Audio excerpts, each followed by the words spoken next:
오늘은 요한 복음 20장 24절부터 31절의 말씀을 통해서 믿고 생명을 얻으라 하는 제목을 가지고 함께 은혜를 나누고자 합니다. 예수님께서는 예수님이 하신 말씀처럼 부활하셨습니다. 그리고 3일 만에 부활하신 이후에 무덤에서 막달라 마리아를 만나시고, 그리고 제자들에게 알리시고, 또 제자들이 모여있는 가정에서 예수님이 직접 그들에게 보여주셨고, 그들이 의심을 다 해소시켜 주셨습니다. 눈물 흘렸던 마리아에게 참된 소망을 갖게 하셨고, 두려움과 또 무서움에 떨던 제자들에게 참된 소망을 가져다 주셨습니다. 그리고 그 모여있는 자리에서 예수님께서 그들에게 사명을 주십니다. 내가 너희를 보내노라, 그렇게 말씀하십니다. 그러니까 우리도 예수 그리스도 안에서 믿음으로 세상에 보내진 것입니다. 우리가 보내짐을 받은 자로서 우리 각자에게 주신 사명이 있죠. 어떤 사람은 가정을 통해서, 어떤 사람은 가정의 자녀를 양육을 통해서, 우리의 모든 일들 가운데는 하나님께서 우리를 통해서 하시고자 하는 일들이 있다, 그 말이죠. 그게 사명입니다. 주님께서 제자들에게 내가 너희를 보내노라, 그렇게 말씀하십니다. 사명을 받은 거죠. 자, 그런데 그 자리에 있지 않았던 한 사람이 있었습니다. 12제자 가운데 한 사람은 예수님을 팔았던 가룟 유다입니다. 그는 자살했습니다. 그 다음에 10제자가 모여 있었고 한 제자가 없었습니다. 그 자리에 없었던 제자가 바로 오늘 본문에 나오는 도마입니다. 그 도마는 예수님을 만나지 못했고요, 예수님이 아마 부활했다는 소식은 들은 것 같습니다. 그러나 왜 제자들이 모여있는 그 자리에 도마가 없었을까요? 성경에 기록도 있지 않습니다. 그런데 추측컨대는 아마 도마의 성격상 도마는 어떤 것을 분명히 확증을 잡기 원했던 것 같습니다. 증거, 예수님이 부활했다는 증거면 그 증거가 있을 것이다. 그리고 본 사람이 있을 것이다. 그리고 그 본 사람에게 무엇인가 말했을 것이다. 내가 직접 그 현장에 없었지만 그 증거를 찾아봐야 되겠다 하는 마음으로 제자들이 모여있는 자리에는 없었을 수도 있었습니다. 그런데 중요한 것은요, 이 도마가 예수님의 부활을 믿지 못했다는 겁니다. 물론 예수님이 부활하신 이후에 모두 예수님의 부활을 믿지 못했습니다. 막달라 마리아도 그랬고요, 모여있던 제자들도 그랬습니다. 그런데 주님께서 그들에게 나타나셔서 부활의 모습을 보여주셨습니다. 그런데 이 도마는 그 자리에 없었기 때문에 이 의심이 많았던 도마는 그 제자들의 말만을 가지고는 믿을 수 없었습니다. 그래서 내가 만져봐야 되겠다, 내가 손을 넣어봐야 되겠다, 내가 분명한 물질적인 확증이 없으면 내가 믿을 수 없어, 그렇게 마음의 각오를 가지고 있었던 사람 같습니다. 오늘 그 자리에 주님께서 나타나셔서요, 그의 의심을 다 풀어주시고 그에게 다시금 믿음을 확증시켜 주시는 내용이 오늘의 본문의 내용입니다. 오늘 이 본문의 내용은요, 바로 저와 여러분의 모습 가운데도 이 도마의 모습이 그대로 있습니다. 오늘 이 말씀을 통해서 도마의 모습을 통해서 저와 여러분의 모습을 찾기를 주님의 이름으로 축복합니다. 자, 그러면 24절의 말씀에 보면 12제자 중에 하나로서 디드모라 불리는 도마는 예수께서 오셨을 때에 함께 있지 아니한지라. 여기 디드모라는 말은 헬라식 이름입니다. 도마는 아람어고요, 이 디드모는 헬라식입니다. 그러니까 헬라말로 말하면 디드모라는 이 도마가 그 말이죠. 그 자리에 없었다, 그 말입니다. 그리고 25절에 다른 제자들이 그에게 이르되 우리가 주를 보았다 하니, 다른 제자들은 다 주님이 나타나신 걸 보았습니다. 그리고 대화도 했습니다. 그리고 확증했습니다. 또 없던 그 도마에게 그 소식을 전했지만 도마는 뭐라고 말하냐면, 도마가 이르되 내가 그의 손에 못자국을 보며 내 손가락을 그의 못자국에 넣으며 내 손을 그 옆구리에 넣어보지 않고는 믿지 아니하겠노라 하니라. 확실한 증거가 없으면 내가 믿지 않겠다, 그 말이죠. 내 손으로 직접 그 상처를 만져보겠다, 내 손으로 직접 그 옆구리의 창자국을 내가 만져보지 않고는 내가 너희들 말만 갖고는 믿지 않겠다, 그 말이죠. 오늘날도 우리가 살아가면서요, 예수 그리스도를 이렇게 믿고자 하는 사람들이 의외로 많습니다. 내가 증거를 확실히 잡겠다, 확실히 내 마음에 뭐가 믿어지면 그부터 믿겠다, 그 말이죠.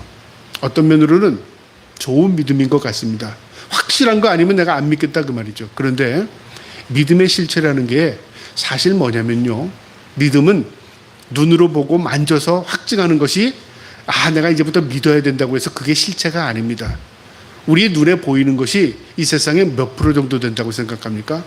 과학자들이 이 세상에 보이는 것을 가지고 확증하는 것이 몇 프로나 될 거라고 생각하십니까?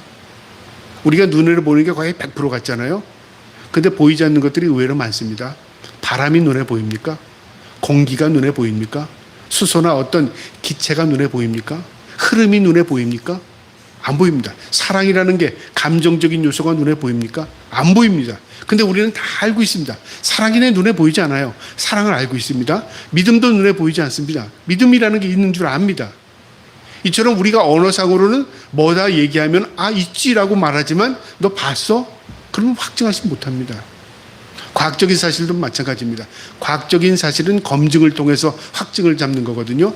이렇기 때문에 논리로 이렇기 때문에 결과가 이런 결과가 나왔기 때문에 이것은 논리적으로 맞다는 결론을 갖고 있는데요. 그 결론을 가질 수 있는 것이 세상에 5%도 안 된답니다. 인간들의 이야기입니다. 그러니까 과학적으로 확증할 수 있는 것이 5%도 안 된답니다. 한 예로요. 비행기가 하늘을 납니다. 근데 과학자들이 이런 얘기를 했습니다.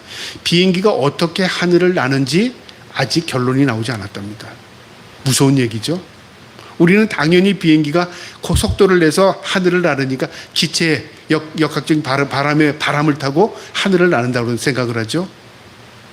그런데 그것도 우리 논리적으로 그럴 것이라고 생각하지만 사실은 우리가 논리를 완전히 펴기에는 부족한 것들이 참 많습니다. 우리는 무거우면 더 빨리 움직이고 가속도가 붙으면요. 하늘에서 무거운 것과 그다음 가벼운 것을 떨어뜨리면 무거운 게 더 많이 떨어진다고 사람들은 생각했습니다. 그런데 막상 실험해 보니까 무거운 공과 그다음에 그 아래 통통 빈 공과 동시에 떨어뜨렸더니 어떤 결과가 얻어지는지 아십니까? 똑같이 땅에 도착합니다. 중력의 영향을 똑같이 받는 겁니다. 무게에 따라 받는 게 아니라 그 말이죠. 그래서 몇 번을 실험을 해봤습니다. 그래도 인간이 생각하기에 무거운 게 더 빨리 떨어질 것 같은데 무거운 게 더 빨리 떨어지지 않습니다. 똑같은 영향으로 똑같은 속도로 떨어지고 있다 그 말이죠. 우리 이처럼요. 과학적으로 증명되지 또 과학적으로 논리적으로 설명하지 못하는 것들이 의외로 많습니다. 우리가 영적인 것, 믿음을 그런 것입니다. 근데 도마는 오늘날 우리처럼 논리적으로 생각을 한 겁니다. 내가 그의 창자국을 내가 그의 손의 못자국을 만져보지 않고는 내가 믿을 수 없다 그 말이죠. 제자들이 더 이상 설명을 못했습니다. 너 믿어라. 우리가 봤다. 내가 그것까지 못 믿어. 그 말입니다. 자, 그런데 26절에요. 여드레를 지나서 그러니까 예수님께서 부활하시고 그 다음날 제자들에게 나타나셨죠. 그리고 한 주가 지난 겁니다. 그러니까 8일이 지난 날 그 장소에 그대로 예수님께서 다시 나타나셨습니다. 지나서 제자들이 다시 집안에 있을 때에 도마도 함께 있고 문들이 닫혔는데 예수께서 오사 가운데 서서 이르시되 너희에게 평강이 있을지어다 하시고 제자들이 모여있는 그 자리에 예수께서 동일한 방법으로 문이 닫혀 있는데도 예수님께서 어느 순간에 그 문을 통과해서 제자들이 모여있는 방에 들어오신 겁니다. 그 자리에 도마도 있었습니다. 모두가 봤고 제자가 처음 보게 됩니다. 너무 놀라웠겠죠. 그리고 주님께서 태연하게 그 제자들에게 하시는 말씀이 처음 방문했을 때의 그 모습과 동일한 말씀을 하십니다. 너희에게 평강이 있을지어다. 오늘날 이스라엘 사람들이 말하는 샬롬입니다. 하나님이 주시는 평안이 너에게 있을지어다 그 말이죠. 자, 그렇게 말씀하시고 도마가 의심을 품었던 그 내용을 주님께서 이미 다 아신 겁니다. 그 자리에 계시지도 않았는데요. 그런데 주님께서 이미 그의 마음, 그가 한 이야기를 다 아시고 이렇게 말씀하십니다. 27절에요. 도마에게 이르시되 도마가 의심을 합니다. 내가 만져보겠습니다. 내가 손 넣어봐도 되지 않겠습니까? 이렇게 말한 것도 없습니다. 제자들만 그것이 알고 있었습니다.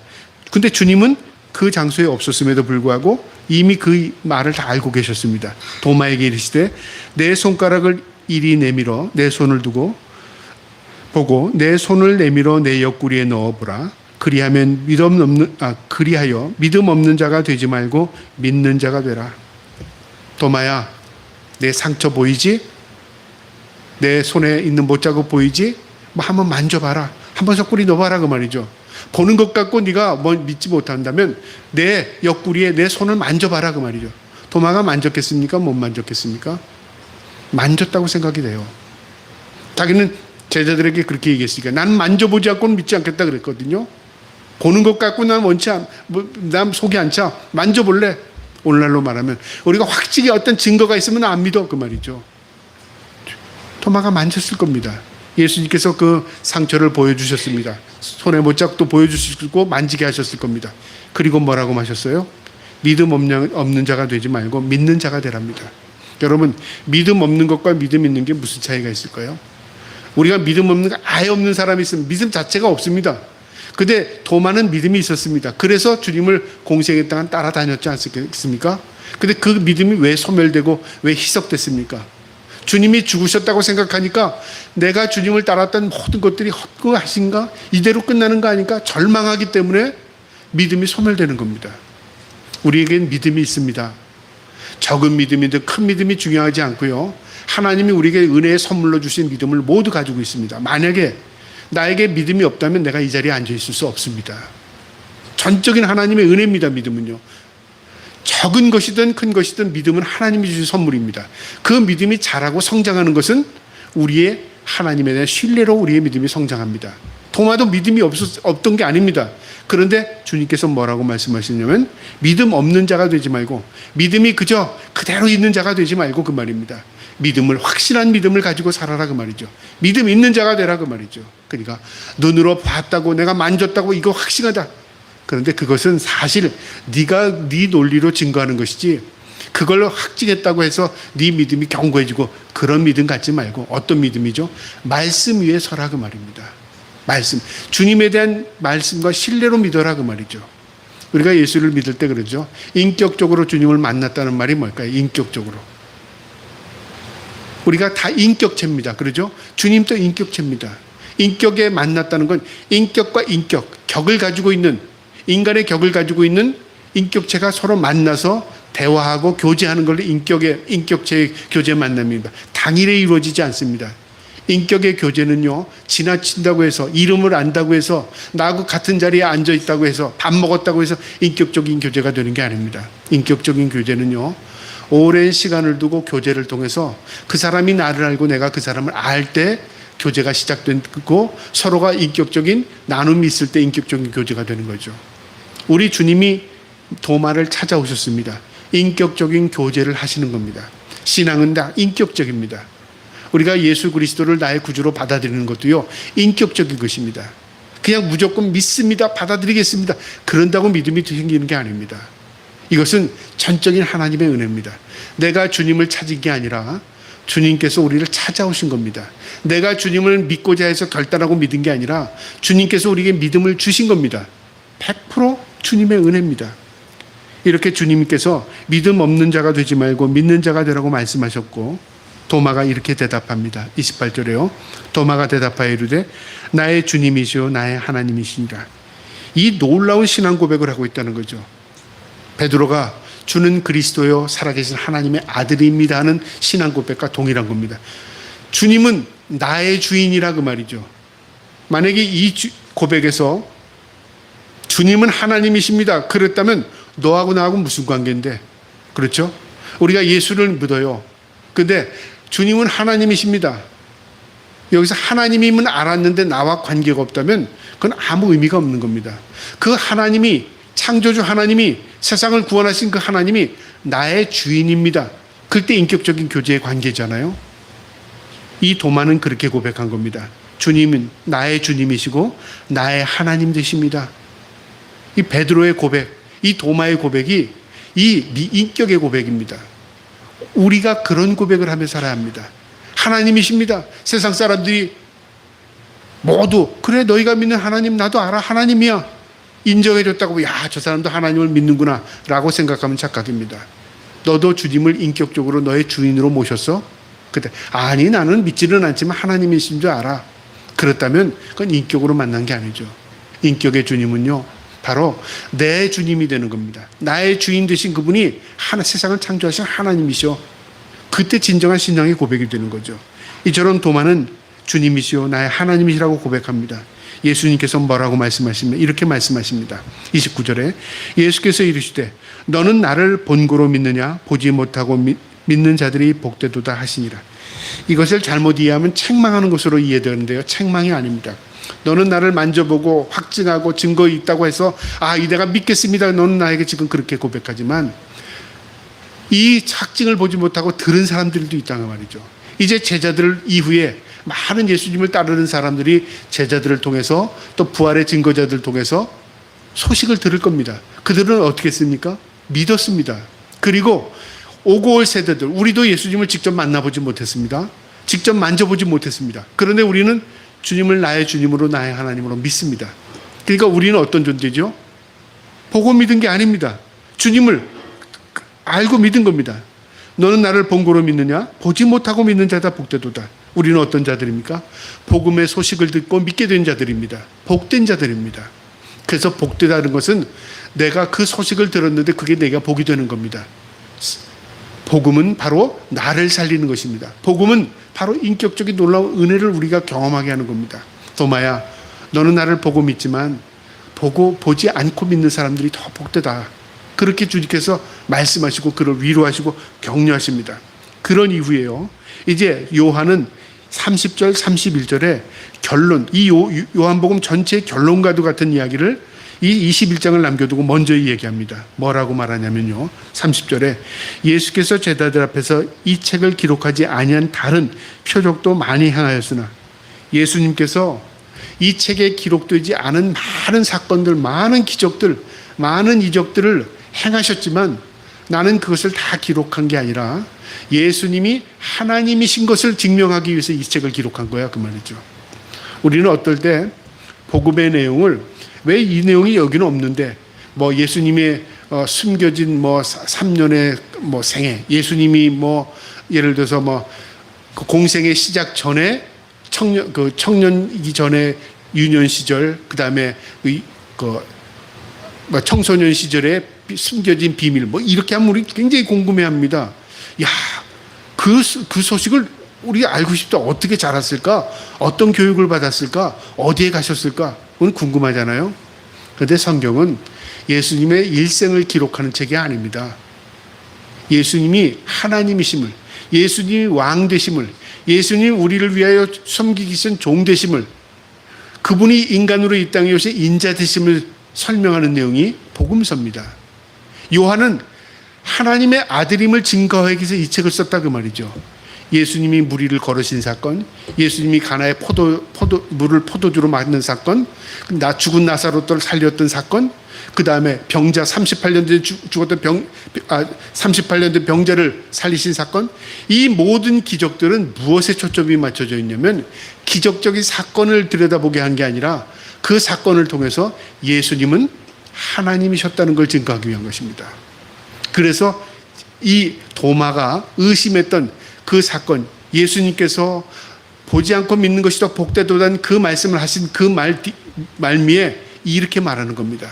내가 이 요한복음을 기록한 내용은 예수님은 하나님이심을 증거하기 위해서 너희 그 호골 세대, 이 요한복음을 읽는 모든 이 독자들이 그분은 우리가 보지 못했지만 하나님이시구나, 그걸 알기 위해서 내가 기록한다는 것입니다. 그러면서 31절에요. 오직 이것을 기록함은, 이 기록한 이유는 너희로 예수께서 하나님의 아들 그리스도이심을 믿게 하려 하며 또 너희로 믿고 그의 이름을 힘입어 생명을 얻게 하려 함이니라. 믿고 그의 이름을 힘입어 예수 그리스도 안에서, 예수 그리스도로 인해서 그 말이죠, 생명, 구원을 얻게 하기 위함이 바로 이 기록의 목적이다 그 말입니다. 오늘 이 말씀에서 우리에게 주는 교훈이 있습니다. 우리 예수님께서 부활하신 이후에 제자들을 보이셨고, 그리고 마가에게 나타나셔서, 도마에게 나타나셔서 직접 만져보게 하시고 그들의 믿음을 다시 회복시킵니다. 오늘 이 말씀의 교훈은요, 우리가 비록 연약한 믿음을 가지고 있을지라도 주님은 우리를 외면하지 않으신다는 사실입니다. 도마는 만져보고 예수를 믿겠다고 말했습니다. 부활을 확증하겠다고 그랬습니다. 그런데 주님께서는 그걸 배제하지 않으셨습니다. 제자들 봐라, 10 제자는 다 믿는데 왜 너는 믿지 못하느냐 책망하지 않으셨습니다. 오히려 도마에게 만져봐라, 내 손을 밀어봐라, 그렇게 하시고 그를 어떻게 하셨습니까? 다시 믿음으로 세워주셨습니다. 여러분, 믿음이 없는 우리에게도 주님께서 먼저 찾아오셨습니다. 그리고 우리의 믿음을 회복시키는 겁니다. 넌 믿음 없으니까 나 따라오지 마. 넌 믿음 없으니까 구원받지 못해. 넌 믿음 없으니까 저희가 있어라. 그렇게 우리를 배제하지 않으십니다. 주님은요, 우리의 믿음 없음을 아십니다. 그리고 우리가 믿고자 하는 그 순간 주님께서 우리 찾아오셔서 우리에게 다시 믿음을 회복시켜 주십니다. 그래서 우리가 기도할 때요, 주님 믿음 없습니다. 그게 부끄러운 게 아닙니다. 사실은요. 우리 믿음 없다고 그러면 참 부끄러우고 하나님께서 믿음 있는 자만 사랑하시는 것 같죠. 믿음 없으면 어떻게 하라고 그러세요? 믿음을 달라고 기도하랍니다. 주님 믿음이 없습니다. 제가 주님 믿음 주세요. 또 내 친구가, 내 사랑하는 사람이 믿음이 없어요. 주님 내가 보기에 그 친구가 믿음이 없어요. 주님 믿음 주세요. 그러면 어떻게 해요? 하나님께서 그에게 믿음을 선물로 주십니다. 그리고 그 소멸된 믿음을 다시 회복할 수 있는 은혜를 주십니다. 주님이 만나 주신다 그 말이죠. 내가 주님을 믿고 따르는 게 아니라 주님의 은혜로 믿고 주님을 따르는 겁니다. 전적인 은혜입니다. 우리가 잘못 이해하는 것은 내가 믿음이 있어서, 내가 주님을 확증해서, 내가 다른 사람보다 어떤 믿음을 가지고 있어서 내가 주님을 따르는다고 생각하는데요. 그렇지 아닙니다. 우리는 전적인 주님의 은혜로 믿게 된 겁니다. 저는 목사가 돼서 인생을 살아오니까 내가 믿음이 있어서 목사가 된 게 아니라는 걸 깨닫게 하셨습니다. 너는 지지리도 믿음이 없기 때문에 넌 목사 아니면 세상으로 나갈 것 같구나. 그래서 목사 만든 것 같은 생각이 더 많이 들어요. 하나님께서 왜 나를 붙들어 주셨는가? 넌 믿음 없구나. 그래서 넌 목사 해야지 믿음이 생기겠구나. 아마 그래서 나를 붙들어 놓은 것 같아요. 여러분, 하나님 은혜 없이는 우리가 온전한 믿음으로 살 수 없습니다. 모든 것이 은혜입니다. 부활의 주님이 제자들을 찾아오지 않았다면 여러분 어떻게 됐을까요? 상상해 보셨습니까?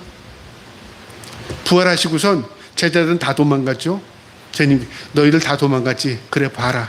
내가 다른 제자를 삼겠다라고 하던가, 또 그래 너희들이 안 믿었으니까 그건 너희 몫이야. 주님께서 부활하시고 남은 또 그 이 땅에서의 삶을 또 공생애를 아니면 또 사역을 하시고 천국으로 올라가셨다면 제자들은 어떻게 했을까요? 상상해 보셨습니까? 부활하신 주님을 못 만났다더니. 근데 주님이 찾아오셨습니다. 주님이 그들에게 확증해 보여주셨습니다. 주님이 말씀하셨습니다. 그리고 그들의 믿음을 다시 하나하나 세워주셨습니다. 놀라운 은혜입니다. 여러분, 우리가 믿음이 있어서 주님을 따르는 게 아니라 주님의 전적인 은혜로 주님을 따르는 겁니다. 우리 자신의 믿음의 연약함을 알아야 합니다. 주님의 전적인 은혜를 깨달아야 합니다. 그래서 믿음 없어요. 그게 부끄러운 게 아닙니다. 주님 믿음 없어요. 주님 또 의심이 갑니다. 주님 내가 또 흔들립니다. 고백입니다. 고백. 그러면 그 고백을 주님이 들으시고요. 도마처럼 내가 의심했느냐? 내가 흔들림이냐? 네가 믿음 없느냐? 봐라.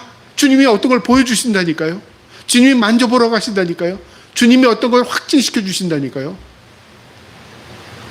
그래서 이제는 내가 그런 확증 없어도 주님 보여주시지 않아도 나는 믿어요. 그렇게 하나님께서 믿음을 성장시켜 주시는 은혜가 있습니다. 여러분, 우리가 흔들릴 때가 있거나 우리가 의심이 가거나 우리가 마음에 불안할 때 주님 내가 불안합니다. 내가 믿음 없습니다. 내게 보여주세요. 그렇게 기도하셔서 하나님의 놀라운 은혜를 다시 회복할 수 있기를 주님의 이름으로 축복합니다. 그 다음에 오늘 말씀의 교훈은요, 주님은 우리의 신앙 고백을 원하십니다. 도마가 뭐라고 했죠? 주는 나의 주님이시요 나의 하나님이라고 말했습니다. 믿음의 본질은 신앙 고백입니다. 여러분, 고백하지 않고 사랑이 이루어집니까? 사귀었어요. 근데 하나 고백이 없어요. 이 사람이 나하고 결혼하자는 건가? 이 사람이 나를 사랑한다는 건가? 이 사람이 어떻게 하자는 건가? 매일 만나도 아무 고백이 없어요. 그러면 그거는 의미가 없는 거죠. 언젠가는 분명히 고백이 있어야 되잖아요. 주님과 우리의 관계도 그렇습니다. 주님이 우리를 사랑하셨습니다. 먼저. 그러면 우리는 어떻게 해야 되니까? 주님이 나를 사랑한 건 내가 알았습니다. 나도 주님 사랑합니다. 고백이 있어야 되잖아요. 자, 그런데 우리가 주님을 입으로 고백했어요. 주님을 입으로 고백한 다음에 시간이 지나면 또 부인합니다. 또 좌절합니다. 또 원망합니다. 그 인간의 모습입니다. 그럼 주님이 너 고백하고 또 그래 책망하실까요? 그게 아닙니다.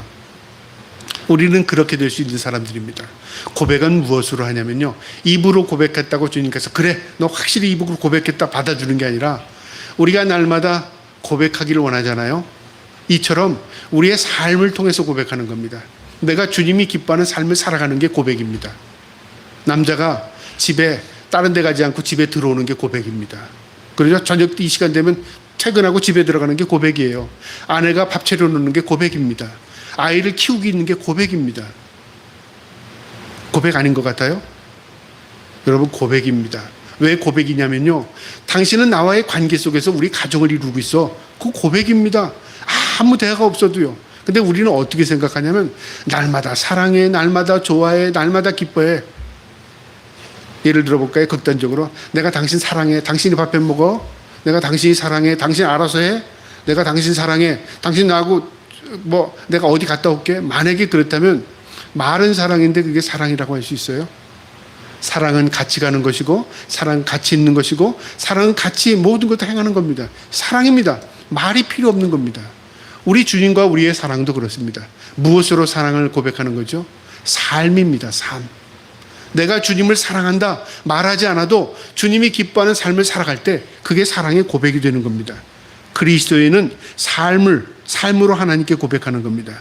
그리고 믿는 자의 삶을 살 뿐만 아니라 내가 본이 되는 삶을 사는 겁니다. 그리고 섬기는 삶을 사는 것, 그게 하나님을 사랑한다는 고백인 겁니다. 보이는 것과 보이지 않는 것의 차이가 어디에 있을까요? 보이는 것은 논리입니다. 아, 이렇기 때문에 이렇구나, 실체가 있구나, 논리죠. 보이지 않는 건 뭘까요? 보이지 않는 것이 있다고 믿는 것, 은혜입니다. 은혜. 그게 믿음입니다. 하나님이 우리에게 원하시는 것은 믿음을 원하시는 것이지 논리를 원하시는 게 아니라 그 말이죠. 그래서 내 머리로 믿는 것, 그것은 논리로 믿는 것입니다. 그만큼 수준에 따라서 믿음의 차이가 생깁니다. 과학적인 근거로 믿는 것, 그는 세상에 5%밖에 믿지 않는 겁니다. 그럼 얻는 거 뭘까요? 내가 논리로, 과학적인 증거로, 내 확증으로 믿는 거는 사실 믿는 게 아닙니다. 그게 흔들리면 내 믿음도 다 소멸됩니다. 그러나 내가 보이지 않는 것을 믿는 것, 내가 주님을 믿는 것은 영적인 관계의 믿음입니다. 여러분, 아버지를 믿는 것, 자식이 관계를 통해서 믿는 거죠. 내가 어머니를 신뢰하는 것, 관계를 통해서 믿는 겁니다. 우리가 하나님 아버지를 신뢰하는 것, 관계입니다. 주님이 나의 창조주십니다. 아버지입니다. 관계입니다. 영적인 관계로 믿는 겁니다. 그 다음에 믿음을 통해서 믿는 겁니다. 믿음이라는 것은 내가 신뢰입니다. 전적인 신뢰. 확실히 믿습니다. 그게 믿음입니다. 그리고 믿음은요, 바로 전적인 은혜입니다. 은혜 아니면 믿을 수 없습니다.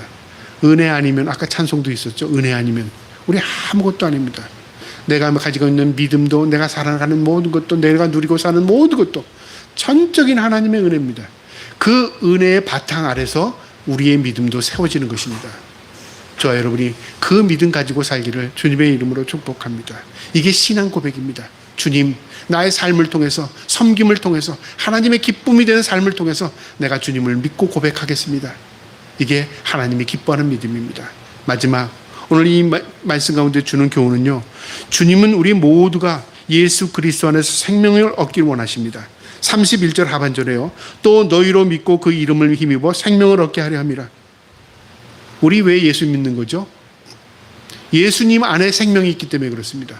우리가 왜 예수를 믿죠? 그게 진리이기 때문에 그렇습니다. 우리가 예수님을 왜 따르죠? 그게 생명의 길이기 때문에 그렇습니다. 다른 길이 없기 때문에 그렇습니다. 예수 그리스도 안에만 생명이 있습니다. 그래서 이 저자인 요한이 그렇게 말한 겁니다. 너희로 믿고 그 이름을 힘입어. 너희가 믿음 가지고 예수 그리스도 안에서, 그분의 구속의 은혜 아래서 우리가 생명을 얻게 하려 합니다. 너희가 구원받게 하기 위해서 이 글을 쓴 거야. 그 내용을 우리에게 가르쳐 주는 겁니다. 여러분, 믿음은 교양이나 지식이 아닙니다. 믿음은요, 구원과 심판의 문제입니다. 내가 심판받든지 내가 구원받든지 그 갈림길이 바로 믿음입니다. 절망하든지 소망하든지의 갈림길입니다. 내가 믿음 없으면 절망하는 것이고요, 하나님을 붙드는 믿음이 있으면 내가 소망을 갖게 되는 겁니다. 그래서 본문 27절 하반절에 믿음 없는 자가 되지 말고 믿는 자가 되라고 말씀하신 겁니다. 믿는다는 것은 다른 말로 말하면 말씀을 마음에 두겠다는 말입니다. 말씀, 하나님의 약속을 내 마음에 두겠다. 그 믿음입니다. 그 다음에 믿음이라는 것은 마음으로 확증하는 겁니다. 우리가 말씀을 붙든다는 말이 그거잖아요. 내가 말씀을 읽었으면 그 말씀을 머리에 새기고 마음에 새겨서 확증하는 겁니다. 그게 믿음입니다. 그 다음에 믿음은 그 말씀대로 따르겠다 그 말입니다. 순종하겠다 그 말입니다. 내가 믿습니다. 말씀 암송하겠습니다. 그런데 나는 그렇게 안 살래요. 그 믿음 아니죠. 믿음은 그 말씀을 따르겠다는 게 믿음입니다. 오늘 이 도마가 예수님이 찾아오셔서 그의 믿음을 회복시켰던 것처럼 우리가 나 믿음 없습니다 주님. 주님 내게 어떤 확증을 주세요. 그런 마음이 드는 것들이 있다면요. 이 시간 이후에 우리가 하나님 앞에 기도함을 통해서 하나님의 놀라운 은혜, 다시 어루만짐을 통해서 우리의 믿음을 회복되는 놀라운 은혜를 경험해 나갈 수 있기를 주님의 이름으로 축복합니다. 아멘.